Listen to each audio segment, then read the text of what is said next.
It's mid-afternoon and interceptors Ken Tinley and Adam Scotney from the Knife Crime team are hitting the streets. Our tasking for this afternoon through to the evening is going to be what's referred to as City Central, which is part of the inner city suburbs of Nottingham, and that's come about as a result of a tasking process where they've looked at threat, risk and harm around knives and tensions and things like that, and this has been identified as a bit of a key area of patrol at the minute. In his spare time, Ken loves to kick back with a classic action movie.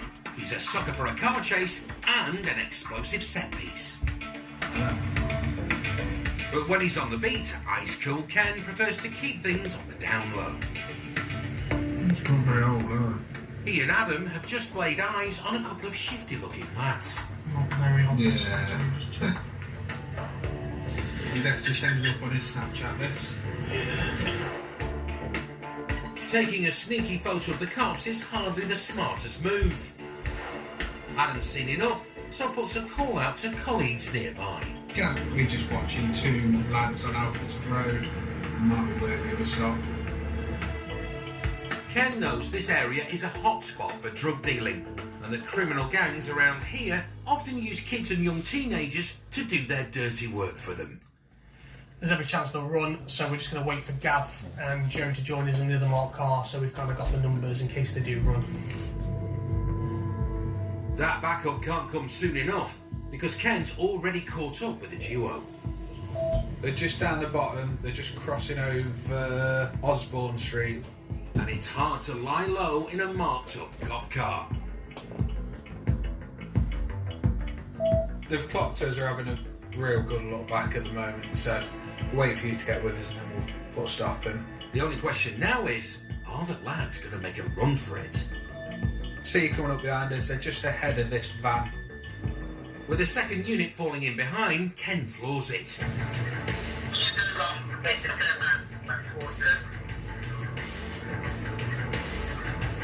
And within seconds, How do we, gents?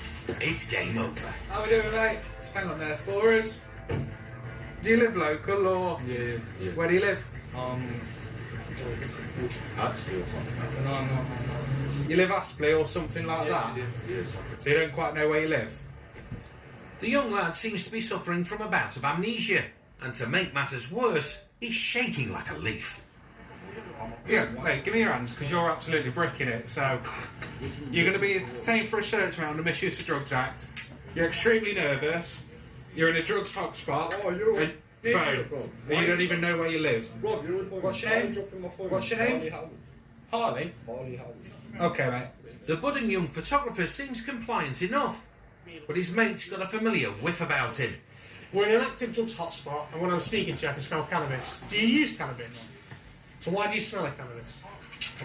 Clearly a man of very few words, but you'll need more than a mine routine to outwit an interceptor. Have you got anything on you that you shouldn't have? Oh, so, right. Well, you're going to be searched, mate. I've got a grinder. You've got a grinder and that's it. Yeah. As well as a cannabis grinder, Adam's found the lad's bank card. And Houston, we have a problem. What's your name? You said Harley a minute ago. Yeah, mine. You giving me false details now? Nah. You got my details there. Well, why'd you say your name's Harley when your name's... Or you say your name's... Yeah, it is. Meanwhile, Ken's been searching Chatty Man. His pockets are clean, but he appears to be sporting a familiar piece of ankle jewellery. You on tag, mate? You mentioned that to me. What are you on tag for? That's free. With weapons? No. When are you doing court for that? That's what they gave me. This is your punishment. Electronic tags are used to monitor the strict curfew rules imposed upon an offender after they've been released by the courts or from prison. This lad got his for a fray, but a fingerprint scan on his pal draws a blank. Yeah, no match. Unlike his mate, this lad doesn't have a record. So, having been caught with nothing but an empty grinder, the pair are free to go. Cheers, gents. That is as dodgy as they come. That is as dodgy as they come. They're clearly up to no good because they're both extremely nervous about talking to us. You get false details. You know, Aspley's a fair old way away and they're walking home. It doesn't really make sense. There's a lot that could be going on around here that they might be getting dragged into very quickly. The two lads were just 17 years old. Recent experience tells Ken and Adam something sinister could be at play. What we're finding a lot is younger, mainly teenage lads are used by the gangs to ferry drugs around, either on the street to individual drug users or ferrying it up and down the country for them. This ugly form of organised crime, which preys on the young and vulnerable, is known by police as child criminal exploitation. It's just a way for the bigger, more established dealers and gang members to sort of stay that one step back. In the UK, an estimated 27,000 children are currently being exploited by gangs for these purposes. For the interceptors in Nottinghamshire, any given shift throws up the possibility of coming across one.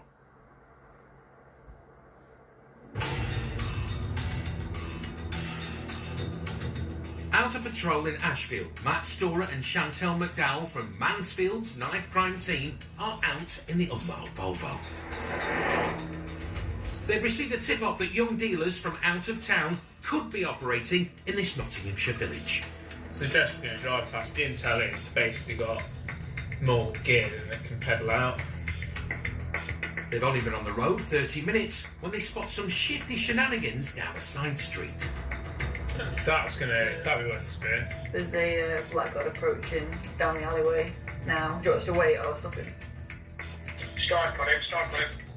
The order comes in to intercept, but they'll have to find him first. He's coming from a car, isn't he? He's gone down that alleyway. That leads out to Gardner Terrace. I think he'll be coming into Gardner Terrace now, down that alleyway. Chantel's instincts are spot on. As soon as he clocks the cops' uniforms, the lad scarpers. He's running towards you. Left, down the alleyway. Only an idiot would try and outrun a Volvo. But this canny chap's just led Matt into a dead end. Chantel is quick out of the traps. He's turned right down Gardner Terrace way. And she's just noticed he's not alone. Back to the bottom of Gardner Terrace. White lad running after him. The runner has joined up with a second suspect. Double trouble for Chantel.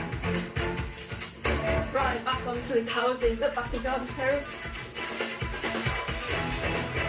Chantel won't mind working up a bit of a sweat. She's a self-confessed adrenaline junkie who's been known to dabble in extreme sports.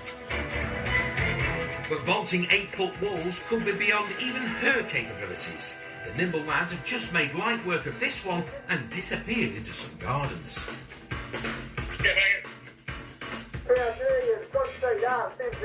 Unless they've jumped over more fences, gone to ground down here.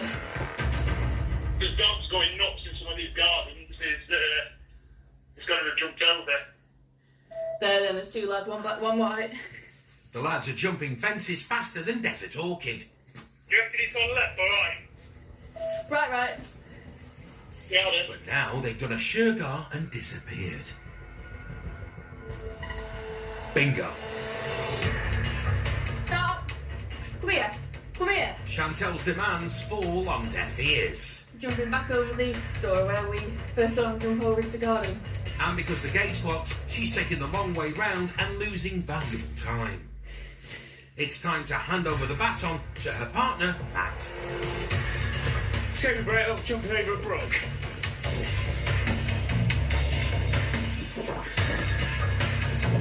I've got an upper banking, mate. I'm at the bottom of it. Have they gone back down the banking, Matt? On the other side? Towards the school. Hey, I can see one of them. Chantel can't see the wood for the trees. Yeah, they're going further north, mate. I'm not sure where they are. Matt has lit the afterburners. Keeping my ears in, H. I've got eyeball again. Although weighed down by 7 kilos of kit, this thoroughbred is gaining ground. Yeah, I think he's 30 metres behind now. You can run, but you can't hide from an interceptor.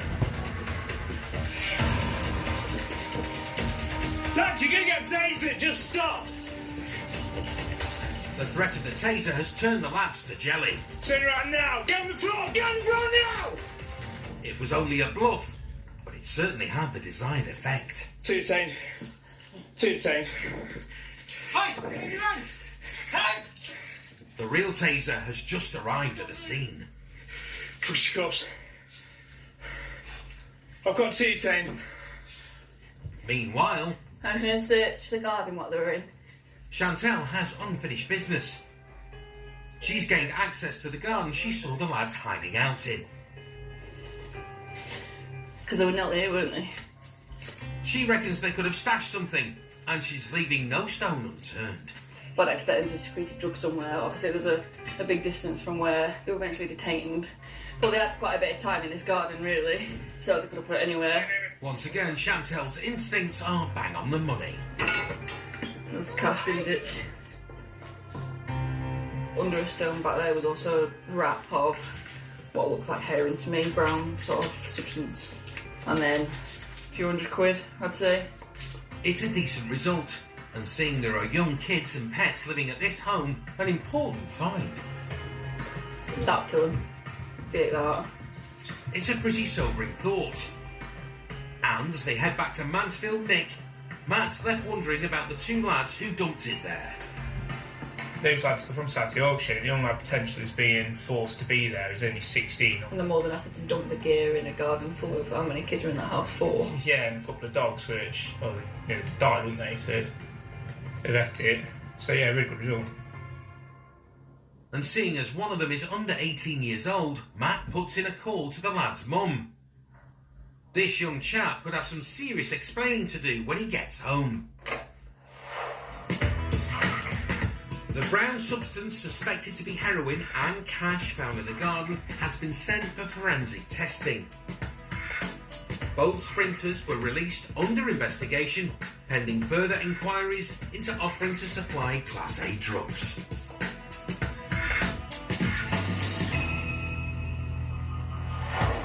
Still to come, Speed 80, just approaching traffic light. the dangerous reality of a high-speed pursuit.